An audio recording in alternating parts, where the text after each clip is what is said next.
What's up, fellow lords of gaming, and welcome back to the channel. Let's jump into some solo leveling Arise and specifically talk about some of the updates currently going on in the game.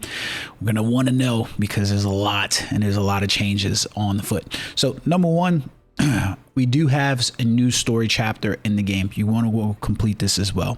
So make your way over to story, the normal mode, and you're going to notice hidden chapters 5 and 6. You're going to want to complete all the way up to the mysterious proctor at the very least. The reason why you want to do this is because this is going to give you access to Sung Jin Woo's new job. So essentially Sung Jin Woo is getting his level up, right? And what this is going to enable you is to hit that max rank on his skills, so that way you can unlock the Monarch of Shadows of Adversary. So interesting costume design here. Not exactly the drippy woo that I love. Very casual schoolboy outfit in my opinion there, but nonetheless is there. Outside of having to complete the hidden story, the mysterious proctor, you're going to want to complete the clear battlefields of trials level floor 45, and you want to make sure that your Sung Jin Woo has hit 200,000 power level. Essentially what this is going to unlock is the new Blessing Stone Mana Power Shield. So you're going to notice this one here as soon as you unlock that, and you definitely want to get it because shadows can now regenerate indefinitely as long as they're supplied with mana. You absorb 100% of your damage taken, but consume MP equal to 20% of the damage you absorb. If you don't have enough MP left to absorb 100% of the damage, the remaining damage will be taken out of your HP. So a lot of balance there in terms of having your shadows out on the field for a little bit of extended time, but you now have that. So the importance of this is essentially this is going to play into that Blessing Stone expansion and basically play into the new system that we have, which is going to be your new Transcendence for grade system. So it's a Transcendence for your Blessing Stones and runes. Essentially what you want to do basically now is go down here to this new tab, which is skill research, and you're going to notice that anytime you have a legendary rune or a legendary Blessing Stone, you have the ability now to perform synthesis on these. So essentially this is going to be a new way for you to level up your skill runes and your synthesis, your Blessing Stones. You can see down here that they've got a scheduled update for amplification for both your skill runes and Blessing Stones as well. Now this adds a new system into the game. Essentially you're going to need multiple copies or legendary copies of skill runes, and then you're going to also need materials. Where you're going to get these materials, basically playing Battlefield of Time is going to get you these new chests, which are going to unlock runes for you. You'll also be able to attain them from the guild exchange shop as well for a price every week. So you'll notice that the shops are right here, and we can basically make a purchase of those.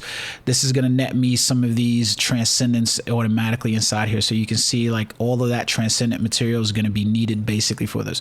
If you want, you can also purchase the Blessing Stones, so that way you have those.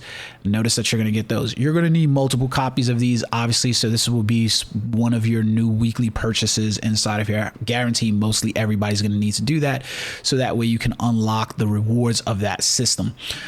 You also have the same thing for your Blessing Stones, however you're going to obtain those differently. So inside of wrong tab, sorry guys. So inside of there, we're going to make our way over to the skill research, and you're going to notice that the Blessing Stones, you're going to have to obtain these, but these are going to be obtained from either playing Power of Destruction, using the simulation gate, or getting them from the guild exchange shop, which is what I just did. So don't forget, now you have a reason even more to play Power of Destruction or POD, or play the simulation gate, so that way you can unlock these rewards. You're going to need them, guys, because you want to definitely synthesize these items. So just take a look at those, see what it is that you guys got, what you have to do. Remember, you cannot use any rare, common, heroic stones for this. You need to make sure that you have a secondary copy.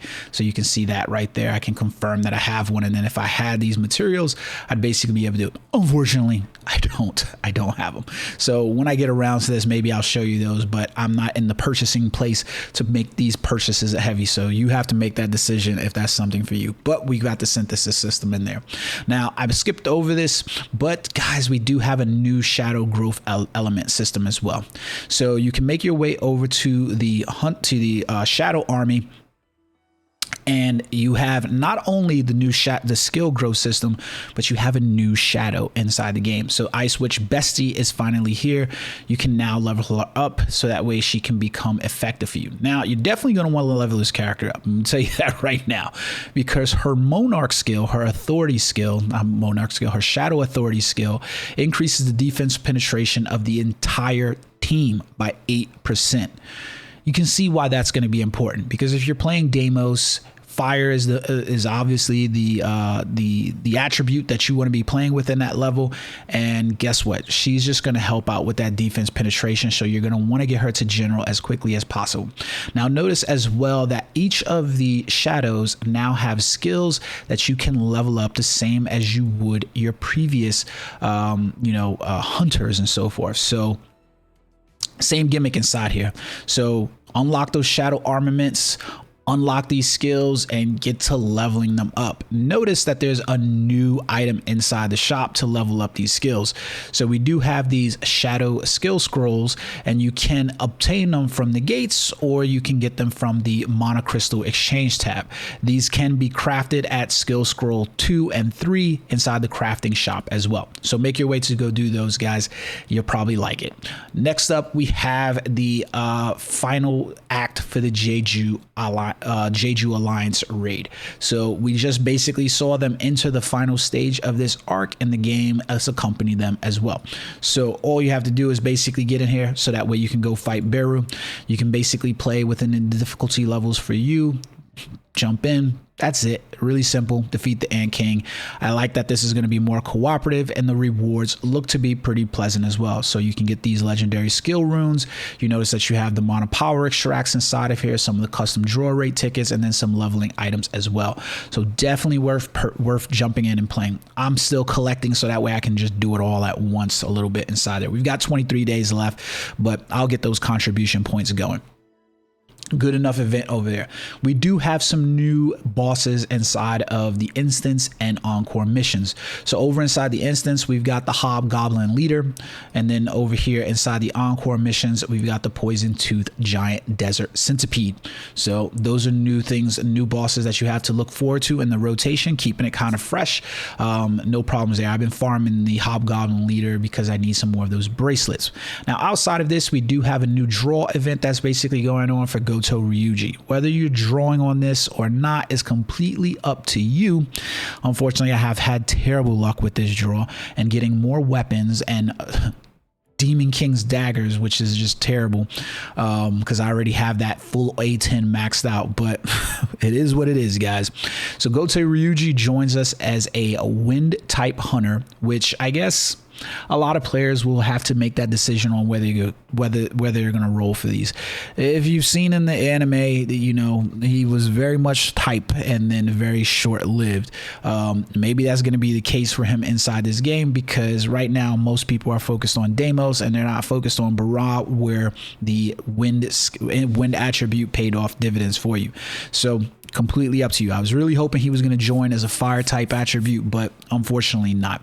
His weapon is here, and we do have the Goto Ryuji event, obviously, like we do from most draw pulls events, so that way you can draw his weapons. Now if you don't want to pull for Goto Ryuji, or you don't want to do that, you do have the option of choosing Hansei Mi's or Moray's weapons as well from the boxes. Don't forget that the special dice event is also currently happening, so you can get more of the consumable items in order to get those as well. And then we have the exciting spring event as well going on. This is going to net you some of the seasonal weapons and seasonal clothes as well, but we do have a new uniform in here, a chroma rather, for Gina. So if you want to do that, go take a look. But I really find Goto Ryuji to be like akin to the male version of Kane. He plays very smoothly. He looks really cool in the animations. It's just, where do you play him at when you look at the Demon King and you're saying most players probably already have maybe the remnants of power for that Monarch kind of, done at this point. So do you really have a place for him unless you're just collecting him like how I'm doing with most of these? Now, outside of this, we did get information on inside the update notes that we have a new weapon for Sun Jin Woo coming. It is the excuse me, it is an SSR wind weapon. It is, yeah, I think this is probably set to replace, it's probably set to replace the Demon King's longsword. It's called Stormbringer. It's going to replace it more than likely, but we have to wait till the 27th for that to get released.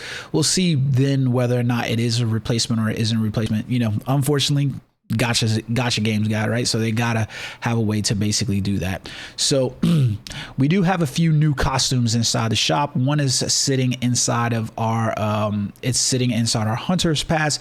Thomas Andre has a new uniform, so if you want to take a look at it and you want to purchase it, just basically go over there and, you know, make that purchase so that way you can get it. It looks like it looks pretty decent, you know, like I'm not going to complain about it necessarily. It almost feels a little bit like a chroma just because some of the shirt design changes and stuff like that, a little bit cleaner. But I think this was probably a lot of people's favorite looks overall inside there. Gina, like I said, she also has a new uniform. So make your way over there. It's not really a new uniform. My guys stop saying that. It's basically a chroma for her uniform. So basically unlock this through the spring sale if you want to see Gina in pink. I don't really use this character that much, so I'm not necessarily that ecstatic about it.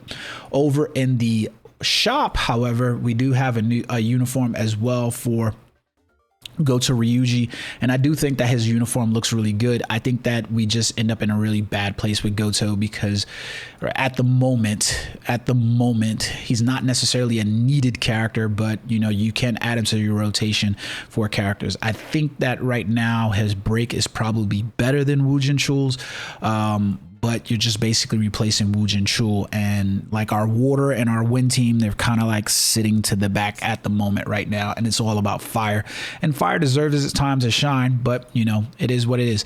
We do have some chromas basically for the character as well, and I think that they look fantastic, especially the black version inside here. Looks pretty cool. Notice, however, that it does say chromas are sold separately. I don't know why the chromas are just not included for that $21.99 price, because it's still $21.99, guys. It's still $21.99. Still $21.99. So those are everything that is currently going on inside Black Desert. If I missed anything, I apologize, but I hope you stick around and enjoy the channel. Until next time, guys. Peace.